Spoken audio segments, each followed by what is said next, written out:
लगातार बढ़ता global warming का असर, पिघलते ग्लेशियर, विलुप्त होती प्रजातियां और हर तरफ भूस्खलन और बाढ़ जैसी प्राकृतिक आपदाओं की लगातार बढ़ती हुई समस्याएं। ये समस्याएं हर तरफ राक्षसी मुंह फैलाए खड़ी हैं।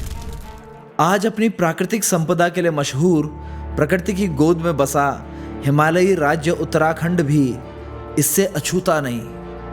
कभी जंगलों की आग ने झुलसाया तो कभी केदारनाथ आपदा जैसी प्रलयंकारी आपदा विनाश का कारण बनी।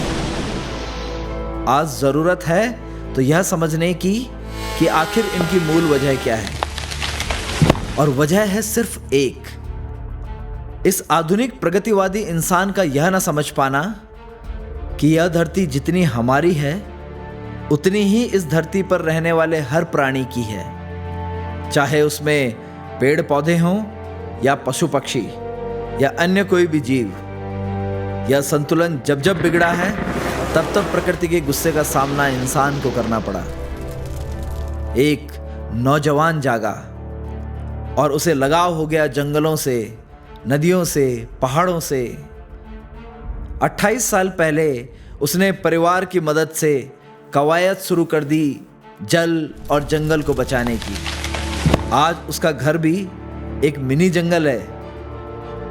बोगनवेलिया की बेलें पंछियों का घर हैं। एक पल तो चीड़ और मालू के पेड़ आपको हिमालयी शिवालिक पहाड़ियों का एहसास देते हैं। अगले ही पल कटहल और लीची के पेड़ आपकी यादों को देहरादून में खींच लाते हैं। कई किस्मों के आम, अमरूद, शहतूत के पेड़ जहां आपको बागवानी से रूबरू कराते हैं। और क्या आप जानते हैं उसके घर को लोग क्या कहकर बुलाते हैं? पेड़ों वाला घर।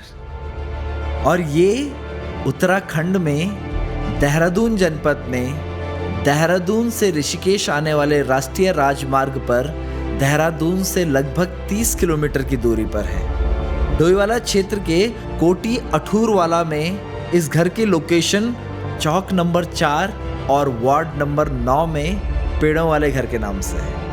और आज हम आपकी मुलाकात कराते हैं और आपको सुनाते हैं इन पेड़ों की कहानी यशपाल नेगी की जुबानी। उत्तराखंड प्रकृति का एक अनुपम उपहार। प्रकृति ने जिस प्रदेश को सबसे खूबसूरत उपहारों से नवाजा है वो है उत्तराखंड। हिमालय की चोटियों से लेकर इठलाती हुई बहती गंगा, यमुना, टॉन्स और बाकी अलग नदियाँ और उनके इर्द गिर्द खूबसूरत से जंगल, फूलों की घाटी हो या देवदार के ऊंचे जंगल, उत्तराखंड अपनी प्राकृतिक सौंदर्य के लिए हमेशा से ही लोगों के आकर्षण का केंद्र रहा है। एक शब्द मैंने बचपन में किताबों में पढ़ा था। जंगल को अमूमन हिंदी में वन कहते हैं, और वो जंगल अगर अपनी एक सीमित जगह पे हो या सीमित जगह पे उस जंगल को बनाया जाए तो उसे उपवन कहा जाता है। उप का अर्थ अमूमन छोटे से होता है। तो एक छोटा सा जंगल इस भरे शहर के बीच में आपको अमूमन देखने को मिलता है, और वो देखने को मिलता है आपको जॉली ग्रांट के पास। यहाँ पे मैं आज इस उपवन में बैठकर आपकी मुलाकात कराने जा रहा हूँ उस एक युवा से जिसकी सोच ने इस उपवन को सालों पहले जन्म दिया।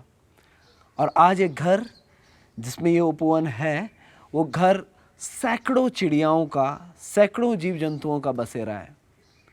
आज मैं आपकी मुलाकात कराने जा रहा हूँ यशपाल नेगी जी से। धन्यवाद सर।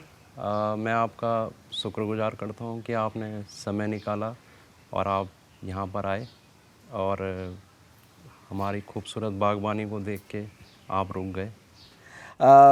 मुझे सबसे पहले आपसे एक सवाल पूछना है। कोई भी अब इतना बड़ा जो ये बगीचा बना है पीछे, अगर हम देखें तो तरह तरह के पौधे हैं, पेड़ हैं, ये शौक़ कहाँ से शुरू हुआ?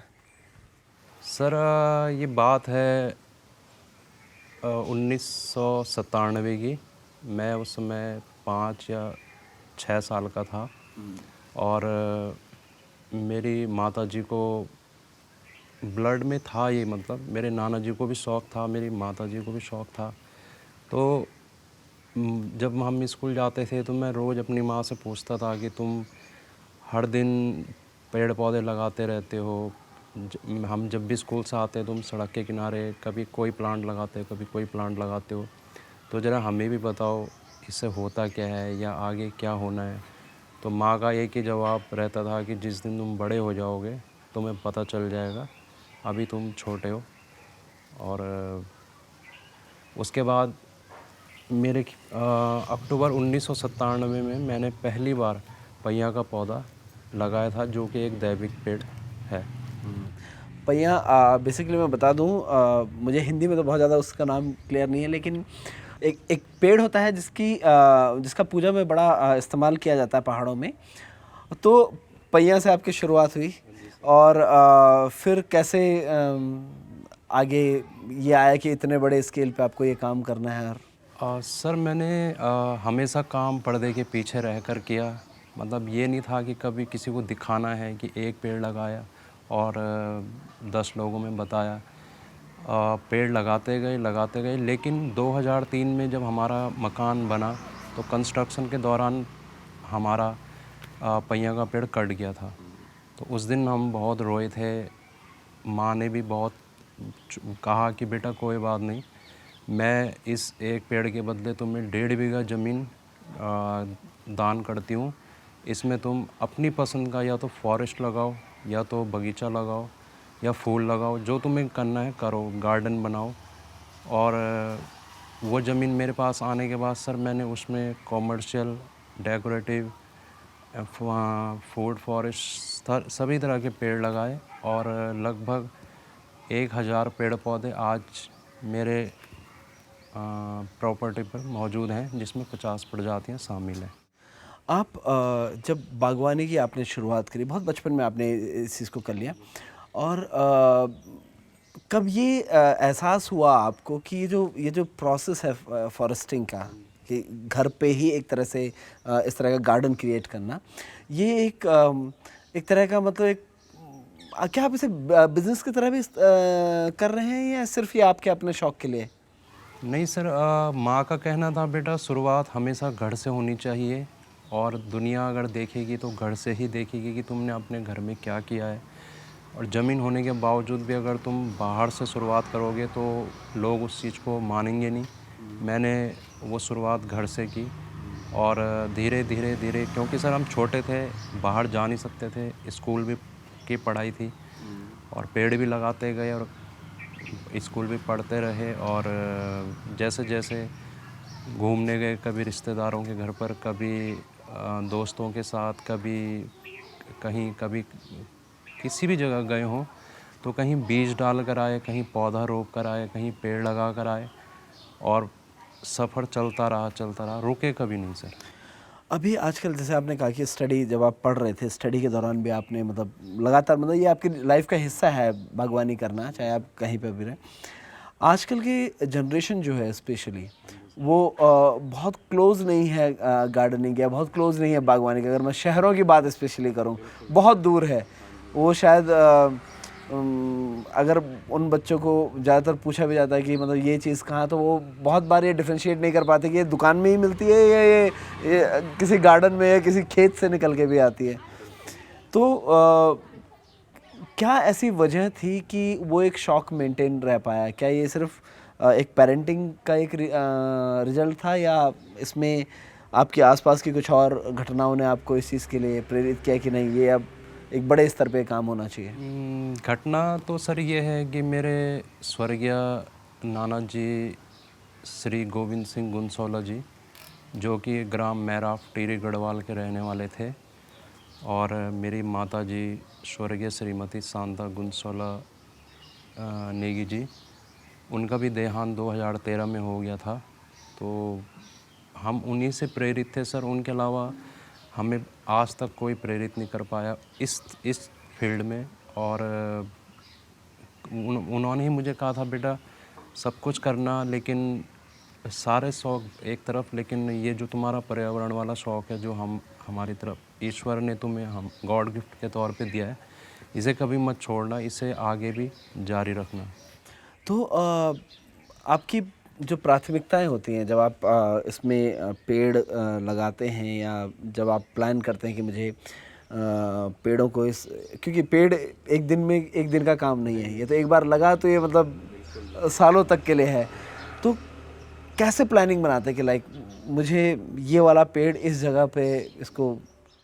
ये सर माता जी ने ही सिखाया था पिछले 15 सालों में कि बेटा बरसात में कौन सा पेड़ लगाना है, सर्दियों में कौन सा पेड़ लगाना है, गर्मियों में कौन सा पेड़ लगाना है, कहाँ पे ये पेड़ लगेगा, कौन सी प्रजाति हमें लगानी चाहिए और किस तरह का पेड़। ये सब चीज़ें माता जी ने ही सिखाई थी सर कि प्लांट किस तरह सिस्टमेटिक तरीके से लगाना है। देखिए, आपने कोई फॉर्मल एजुकेशन भी ली है इसके लिए? नहीं सर, मैं 12th पास होने के बाद मैं मेरठ चला गया था ग्रेजुएशन के लिए, और मेरा जो स्नातक है वो उसमें हुआ नहीं, लेकिन ज्ञान सर पूरा था सर मुझे बागवानी का। बागवानी को लेकर के आप जैसे मैं अभी आपके साथ में पूरा एक राउंड करके आया इसका, तो मुझे लगा कि बहुत एक खूबसूरत सा एक स्पॉट यहाँ पे बन गया है। क्या कई बार लोग आपको अप्रोच करते हैं कि हमें यहाँ पे कुछ एक आजकल जैसे प्री वेडिंग शूट्स होते हैं या अलग अलग तरह के इवेंट्स होते हैं लोगों की ज़िंदगी में? आते हैं सर, काफ़ी लोग प्री वेडिंग शूट के लिए भी कहते हैं, कई लोग होम स्टे के लिए कहते हैं, कई लोग होटल्स के लिए कहते हैं। करोड़ों रुपए की डील भी ऑफ़र की है लोगों ने मुझे कि ये पूरी प्रॉपर्टी हमें दे दो और हम आपको इतना करोड़ रुपए देते हैं। बट ये पूरी प्रॉपर्टी सर फॉरेस्ट के लिए समर्पित है। जो लोग यहाँ से गुजरते हैं शाम को या सुबह, उनके लिए ये एक आकर्षण का केंद्र बना हुआ था और हमेशा बना रहेगा सर। भांति भांति के फूल, चिड़िया, तितली, आप जीव जंतु सभी कुछ आपको यहाँ पर मिलेंगे। और अगर आप ध्यान से सुन पा रहे हैं तो मेरे पीछे नए मेहमानों की आवाज़ें आनी शुरू हो गई हैं। इन सारे पेड़ों पे धीरे धीरे चिड़ियों ने आज की शाम का डेरा डालना शुरू कर दिया है। और ये डेरा अमूमन जब तक सांझ पूरी तरह से नहीं हो जाती तब तक इनका कलरव जो है अब धीरे धीरे बढ़ता ही जाएगा। क्या खूबसूरत नज़ारा है, मज़ा आ जाता होगा ना आपको तो? हाँ जी सर, बिल्कुल। ये आज ही नहीं सर, ये रोज़ का ही है। शाम ढलते ढलते ये दिलकश नज़ारा आपको रोज़ देखने को मिलेगा। ये शाम 7 बजे के बाद जो ये बगुनवेल या क्रीपर है, इस पर आकर बैठ जाती, क्योंकि ये बेसिकली हर तरह से सेफ़ है। इस पे कांटे होते हैं तो कोई भी जीव, फालतू जीव जंतु या इंसान अटैक नहीं कर पाता। और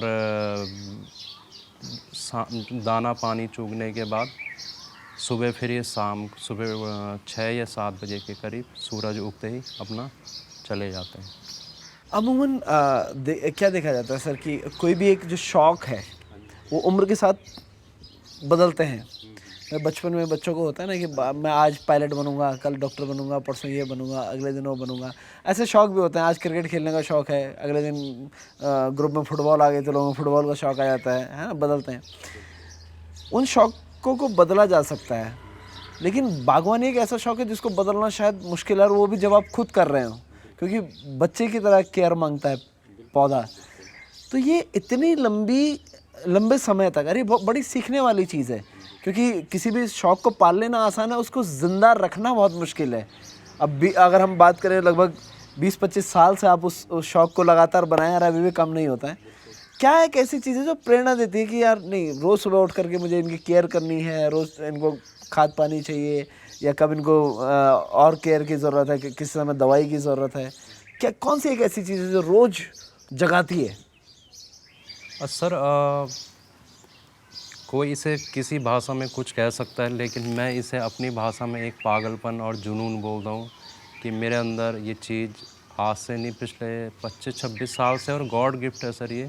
मैं सुबह उठ के अपने सारे डेली रूटीन वर्क करके अपना बागबानी के काम में लग जाता हूँ, और इनको कब पानी देना है, कब खाद देना है, कब इनकी कटिंग करनी है, कब कुछ भी हो सर, मैं इनका एक डेली चार्ट बना हुआ है रजिस्टर में, वो सारा मेंटेन है। उसी हिसाब से मैं इनको प्रिपेयर करके चलता हूँ। अभी मेरे इसी सवाल को जोड़ते हुए मेरा एक और सवाल है आपसे। क्योंकि जब भी ये अगर हम दुनिया के एस्पेक्ट में देखें किसी चीज़ को, दुनिया की नज़रिए से देखें, उसके पर्सपेक्टिव उसमें देखें, तो हर चीज़ प्रॉफिट एंड लॉस अकाउंट है। और प्रॉफिट में जब मैं बात कर रहा हूँ तो उसमें फाइनेंशियल प्रॉफिट बहुत बड़ा हिस्सा रोल प्ले करता है। आपकी बागवानी को जितना मैं देख पाया अभी तक, इसमें फाइनेंशियल प्रॉफिट वाला हिस्सा मुझे बहुत ज़्यादा नज़र नहीं आता है, क्योंकि बहुत ज़्यादा पेड़ ऐसे नहीं हैं जो आपको हर सालाना कोई फसल दे रहे हों जिसके आप इनकम कर रहे हो। तो कैसे मेंटेन कर पाते हैं इतनी सारी चीज़ों को बिना इतने अच्छे फाइनेंशियल प्रॉफिट के भी? देखिए सर, भले ही शौक जो है माँ की तरफ से गॉड गिफ्ट के रूप में मिला हो, लेकिन जो फाइनेंशियल वाली जो आपने बात बोली है, वो पापा ने 28 साल तक पापा ने ही सपोर्ट किया। मुझे जो भी प्लांट चाहिए था, जो भी स्ट्रक्चर खड़ा करना था, जो भी चाहिए था, उनको शौक़ नहीं था, लेकिन उन्होंने सपोर्ट किया पैसों से, हमेशा खड़े रहे हो मेरे साथ। मैंने जब भी जितने भी पैसे उनसे मांगे उन्होंने मुझे दिए। आज वो हमारे बीच नहीं है, लेकिन उन्होंने थोड़ा बहुत संपत्ति छोड़ी हुई हमारे लिए, और उसी से ही मैं इस चीज़ को मेंटेन कर पा रहा हूँ। तो कभी सरकार की तरफ से, या मतलब जितना जितना खूबसूरत ये है आपका प्रयास, इसमें तो मुझे लगता है कि इसको तो नोटिस में होना चाहिए था। कभी सरकार की तरफ से कोई इस तरह का आपको प्रोत्साहन के लिए या किसी और तरीके से कुछ आपको संपर्क नहीं किया गया कि? नहीं सर, मैं कभी सरकार के ऊपर डिपेंड रहा नहीं, और मैंने किसी भी चीज़ के लिए कभी सरकार को कोसा नहीं कि भाई मुझे प्रोत्साहन राशि चाहिए या मुझे किसी तरह का अवार्ड चाहिए, क्योंकि इस चीज़ को सबसे पहले दैनिक जागरण वालों ने ही प्रकाशित किया था अपने अखबार पे। उसके बाद 2022 में तीर्थ चेतना अखबार ने प्रकाशित किया था। 2023 में फिर अमर उजाला ने प्रकाशित किया था, और 2023 में एक यूट्यूबर थे, वो यहाँ पर आए थे और उन्होंने इस पूरी फिल्म को दर्शाया था, और काफ़ी लोगों ने उसको पसंद भी किया। उसके बाद फ़ोन कॉल्स भी आए मेरे को, और काफ़ी मतलब उसके बाद धीरे धीरे ये चर्चा में आने लगी ये बात। फ्यूचर आप देखते हैं इसमें कुछ फाइनेंशियल एस्पेक्ट को ऐड करने का, कि आप फ्यूचर में इसको एक कमाई के जरिए की तरह भी देख रहे हो अपने? सर मैंने इस तरह तो कभी सोचा नहीं, लेकिन अगर 2 हाथ मिलकर 25 साल में 15,000 पेड़ पौधे लगा सकते हैं, तो अगर आगे कभी ऐसा विचार बनता है, अगर मेरे साथ सब लोग खड़े होते हैं, टीम बनाते हैं, और हम आगे अगर पूरे उत्तराखंड में ही नहीं, पूरे भारत देश में अगर हम मिलकर पेड़ लगाएं, तो शायद कुछ भला हो सके आने वाली भावी पीढ़ी का। मैं जब आपके उसका वॉक थ्रू कर रहा था, तो मैंने वहाँ पे देखा कि बहुत सारे पेड़ पौधे ऐसे हैं जो जिनके स्पीसीज़ इंडिया में अमूमन नहीं होती हैं, और वो स्पेसिफिकली इम्पोर्टेड स्पीसीज़ हैं। कैसे मतलब ये जगह के नहीं, सिर्फ इंडिया का ही पौधा नहीं है, पेड़ नहीं, मुझे बाहर से भी पेड़ पौधे ला करके यहाँ पे उगाने हैं? शौक़ तो था सर, मैं क्योंकि बागबानी के बाद मुझे ट्रैवल का शौक़ है, तो मैं जब फॉरेन कंट्री घूमने जाता हूँ साल में एक बार, तो मैं थोड़ा बहुत पैसा एक्स्ट्रा लेके चलता हूँ साथ में। तो जैसे मैं अभी 4 से 5 कंट्री घूम के आया था, तो मैं वहाँ से अपने साथ एक 2 प्लांट लेकर आता हूँ, और ट्राई करता हूँ कि यहाँ पे अगर वो सक्सेस हो जाएँ तो वो एक अलग ही खुशी होती है सर। लेकिन ये है कि कुछ बार फेल्ड भी हो जाते हैं, कुछ बार पास भी हो जाते हैं। ऐसा कौन सा पौधा है जो आपने वहाँ से किसी दूसरे देश से लेकर के आया और यहाँ अगर सक्सेसफुली उसको? सर मेरे पास 5 पौधे हैं, जिसमें से 3 तो फेल हो गए थे, लेकिन 2 प्लांट ऐसे हैं जो वहाँ से मैं लेके आया और वो सक्सेस भी हुए। उसमें से फर्स्ट है विस्टीरिया क्रीपर, लेकिन फूल में सर लेंथ में फ़र्क पड़ गया था उसके, क्योंकि वहाँ का क्लाइमेट अलग है, यहाँ का अलग है। और सेकंड था sir Apple sir, Apple fruit वो वहाँ का क्लाइमेट थोड़ा सा डिफरेंट था और यहाँ का बिल्कुल अलग है, तो फ़र्क पड़ा। लेकिन ये है कि अभी वो बहुत छोटा है, तो आगे देखते हैं भविष्य में क्या नतीजे आते हैं उसके। आप अमूमन अगर आपका जो ये पूरा एक आपने एक हब बनाया है यहाँ पे, इसको आगे आप कन्वर्ट करना चाहते हैं कि आप इसमें एक प्रोफेशनल तरीके से कोई एक ऐसा काम आप शुरू करना चाहें? जैसे अगर हम इसको होम स्टे की तरह देखते हैं तो एक बड़ा खूबसूरत होम स्टे हो सकता है, और अगर हम इसे रेस्टोरेंट पर्पस से देख सकते हैं तो हर शाम शायद लोगों की बड़ी सुहानी हो सकती है यहाँ पे। तो क्या आप इस तरह से कुछ देखते हैं इसमें कि कोई एक ऐसा चीज़ डेवलप करें जिससे दुनिया को एक्चुअली यहाँ आने का, क्योंकि ये एक्चुअली अगर हम लोग इसके एक्सेस की बात करें तो आसान नहीं है एक्सेस करना, क्योंकि आपके पास दो जो बड़े गार्ड आपने रखे हैं, मैस्टिफ भी और रॉटवेलर भी, तो क्या है इसका किस तरह से इसको देखते हैं? सर प्लान तो फ़िलहाल ऐसा कुछ है नहीं कि मैं इसको रेस्टोरेंट में कन्वर्ट करूं। हाँ, लेकिन ये है कि जैसे ऋषिकेश में फॉरेनर्स आते हैं योगा वगैरह के लिए, तो वो वहाँ से 1 रात या 2 रात के लिए मेरे घर पर आना पसंद करते हैं। अब मुझे वो ट्रैवल वेबसाइट से ही हमारे साथ जुड़े हैं।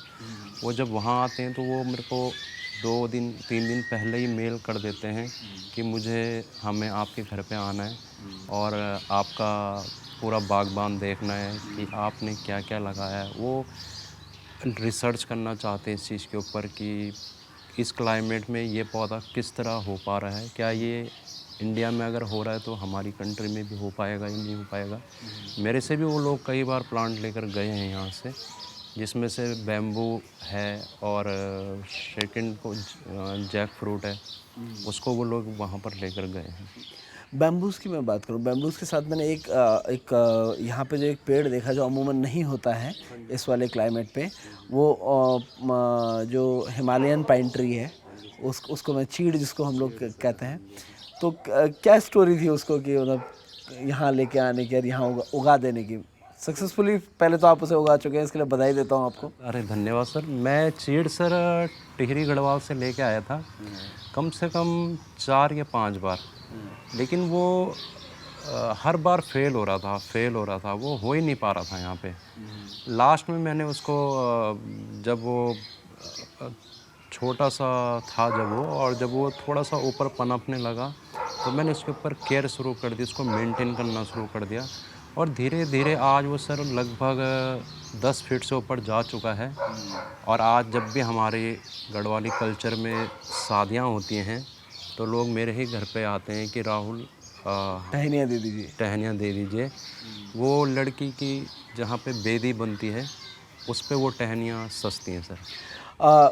चीड़ के पेड़ की मैं उसके महात्म्य की मैं बात करूं तो पहाड़ में जब भी किसी लड़की की शादी होती है तो जो अभी सर ने एक शब्द यहाँ पे बोला बेदी हमारे यहाँ पहाड़ों में मंडप को बोला जाता है।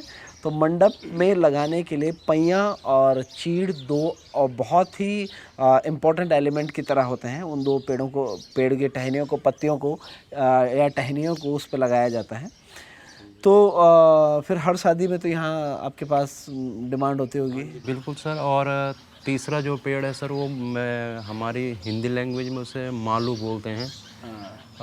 जब पंगत में बैठकर खाना होता है तो गढ़वाली जो कल्चर है उसमें वो लोग जब खाना खाते हैं तो वो मेरे से लेकर जाते हैं कि हमें मालू का पेड़ दे दीजिए, पत्ते दे दीजिए, और लेकर जाते हैं। फिर वो उसको वहाँ पे बैम्बू की स्टिक से उसको वो करके और फिर उसको पत्तल बना के फिर उसके ऊपर भोजन करते हैं।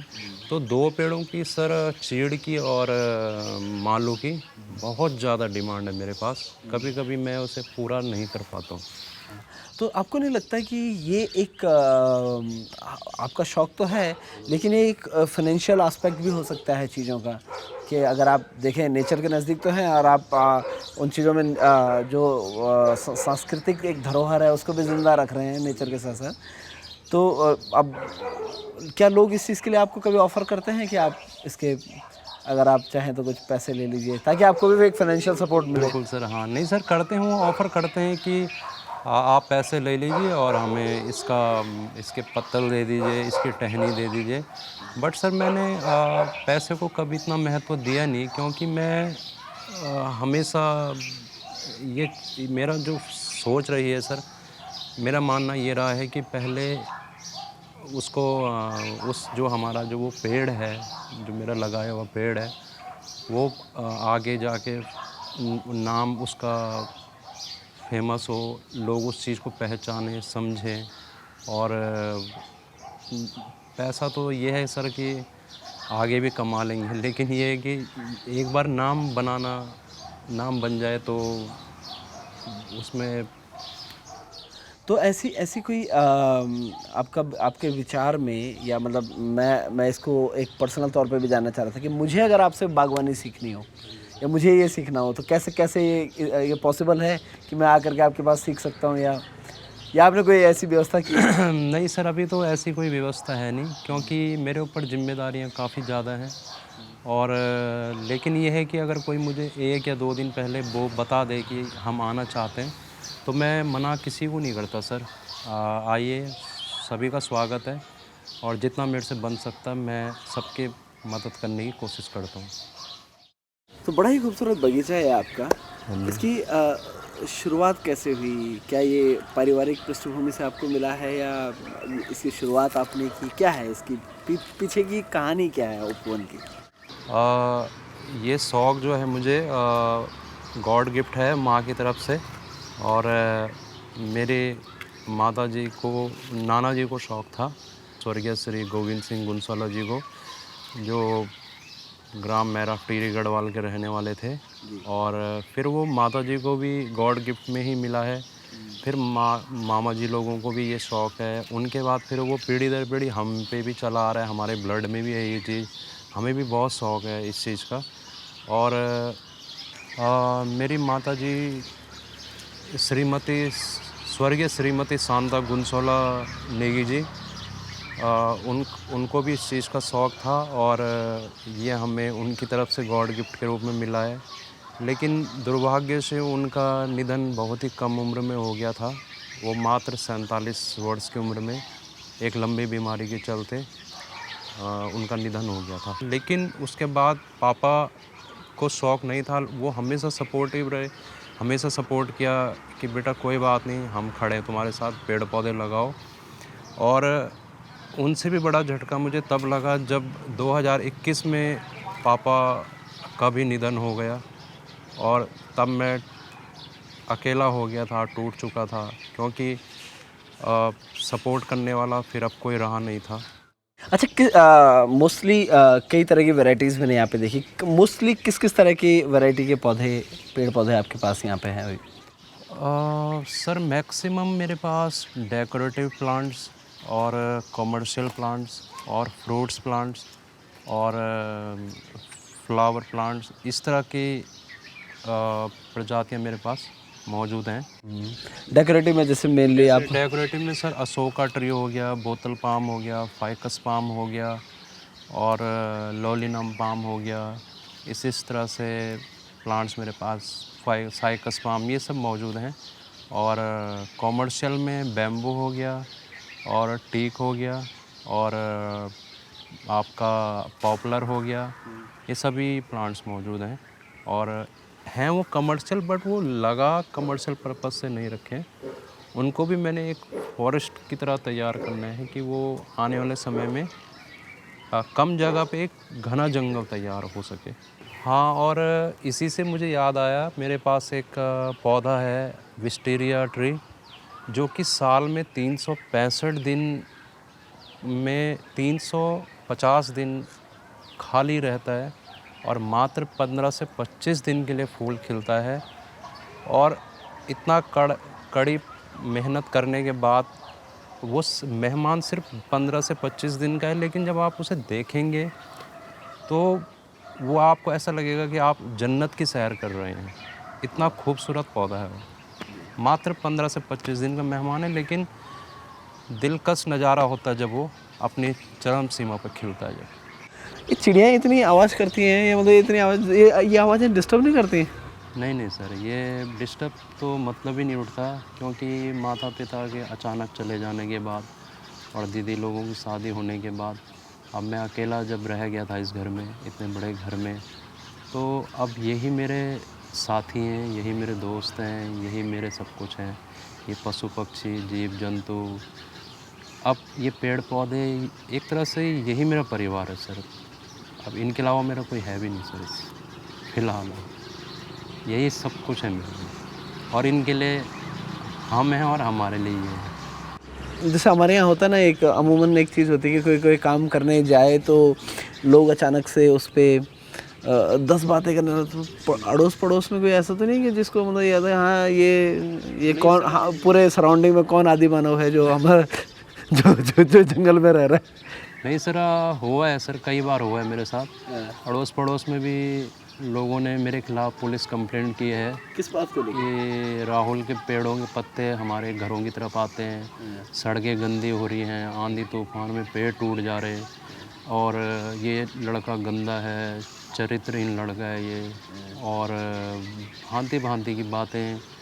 तो पुलिस वालों ने भी मुझे एक दिन चौकी में बुलाया था कि भाई तुम्हारे पेड़ पौधों से लोग डिस्टर्ब हो रहे हैं, उनकी कटिंग कर दो, वरना ये लोग खुद ही कटिंग कर देंगे। मैंने कहा जिसको जो करना है कर सकता है, मैं किसी को कुछ नहीं बोलूँगा। लेकिन मैंने कहा अगर पेड़ पौधों पे किसी तरह का किसी ने कुछ एक्शन किया तो मैं भी चुप नहीं बैठूँगा, क्योंकि वो मेरा परिवार है, मैं किसी को छोड़ूंगा नहीं। और मैंने बच्चों की तरह पाला उनको, और कोई हमारे बच्चों की तरफ आँख उठा के देखे तो हम छोड़ेंगे भी नहीं। लेकिन सर वो दिन था, आज का दिन है, दोबारा ज़िंदगी में किसी ने कभी हिम्मत नहीं की पेड़ों की तरफ मतलब कटिंग करने के लिए, या पुलिस चौकी में जाने के बाद, या काटने की बात, इस तरह से कुछ नहीं सर। और आज मेरे सारे 1000 पेड़ 50 प्रजातियाँ महफूज हैं सर, आप देख सकते हैं। कैसे लेते हो ऐसी ऑड सिचुएशन को? सर वो धीरे धीरे अब आदत सी पड़ गई है अब, क्योंकि अकेला रहता हूँ घर में, तो और जिम्मेदारियाँ भी हैं अपने सिर पे, गांव समाज भी देखना पड़ता है, रिश्तेदारियाँ भी निभानी पड़ती हैं, सभी जगह जाना पड़ता है, आना पड़ता है। तो मैंने इसलिए मैंने पूरे घर के चारों तरफ, पेड़ पौधों के चारों तरफ 22 कैमरे लगाए हैं सर, CCTV, ताकि कोई उन पर छेड़खानी ना करे। और जब मैं इधर उधर चला जाता हूँ तो अपने दोनों डॉग रखे हैं मैंने, ताकि कोई उन पर वो ना करे, पूरे घर पे देख रेख वही करते हैं। और कैमरों की ड्यूटी है पेड़ पौधों की देख रेख करना। और आज सर इतना लंबा वक्त गुजर गया, मेरे सारे पेड़ महफूज हैं सर, हम अभी तक कोई छेड़ नहीं पाए हम लोग। आप चाहो तो विज़िट कर सकते हो, आपको सारे पेड़ सलामत दिखेंगे बिल्कुल। कुदरत प्यार मांगती है, कुदरत एक तरह का आपका सपोर्ट मांगती है, और कुदरत के अंदर एक खूबी है कि वो खुद उगना जानती हैं। आपको कुछ और करने की ज़रूरत नहीं है, बस आप औजार लेकर के इन्हें कुचलने, इन्हें काटने न दौड़ पड़ें। तो कुदरत अपने सबसे खूबसूरत रंग रूप को लेकर के आपके सामने होती, जो आपको इस छोटे से उपवन में बखूबी नज़र आता है। जुड़े रहिए हमारे साथ इस वीडियो में, अगले हिस्से में आपको इसका वॉक थ्रू कराएंगे। Thank you so much.